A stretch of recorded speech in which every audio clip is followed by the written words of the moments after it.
PictureBox Control is used to display graphics. It can display many formats including bitmap, GIF, JPEG, metafile, or icon. The commonly used properties are there's a name, unique ID to refer to the specific control in code. There's a border style property which allows for none, fixed single, or fixed 3D. Image property is a graphic or bitmap, GIF, or JPEG, metafile, or icon format.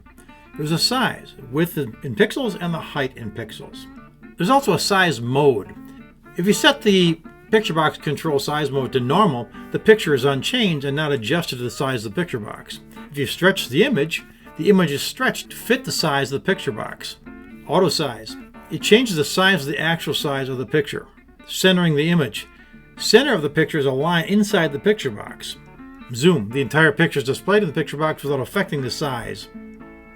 Visible. It's either true or false. Displays when set to true and does not display when set to false. The default is true.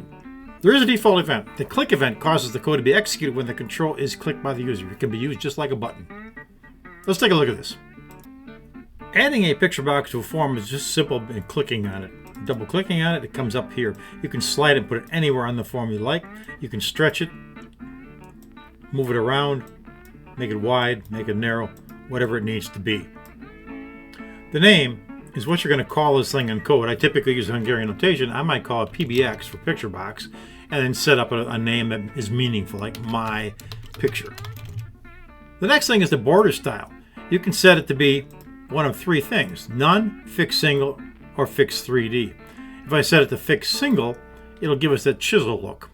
I'll do a file save here, and we'll run it, and you'll see it come up. And there's our PictureBox Control, and our picture would be inside this display if we had one in there. The next thing is the image itself. If you drop down here to image, you'd click on the ellipses to actually find an image you might want to put in here. I happen to have one handy, so I'm going to click on it.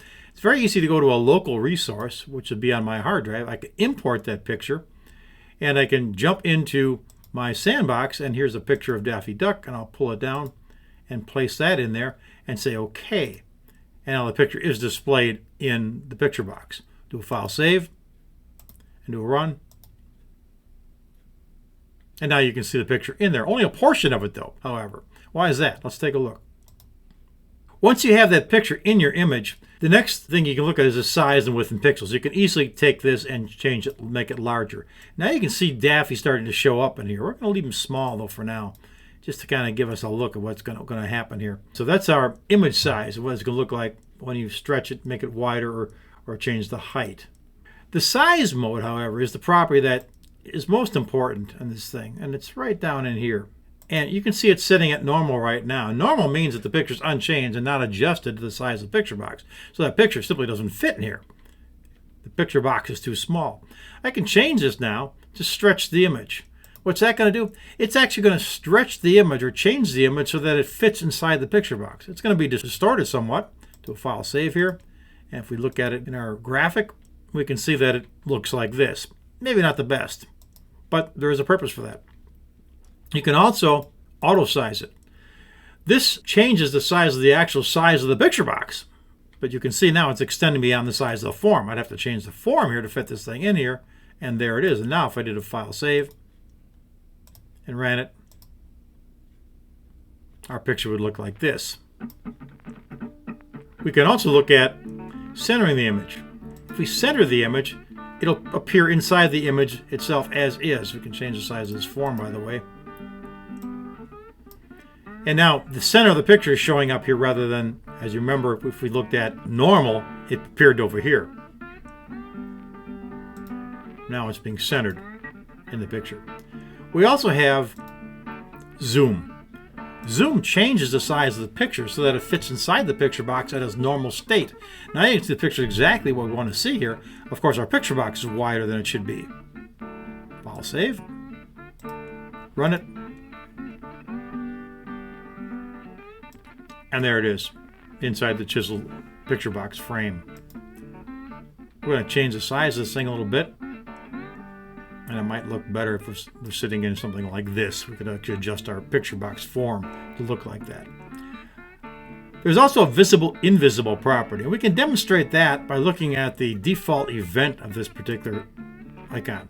Nothing is in our code right now. If we double-click on the picture, we bring up the click event. That means it'll execute code whenever someone clicks on the picture, just like a button. What we can do here is simply say PBX myPicture.visible is equal to false. And this code right here will turn off the picture so we no longer can see it. Let's take a look. File save all. Here's our picture box as it comes up. Looks pretty good. We got our size in there. I think we're using the zoom event so that it appears inside there. I'll now click on it and it disappears. The code, this code right here, is executed and makes it work. So that's the picture box in a nutshell.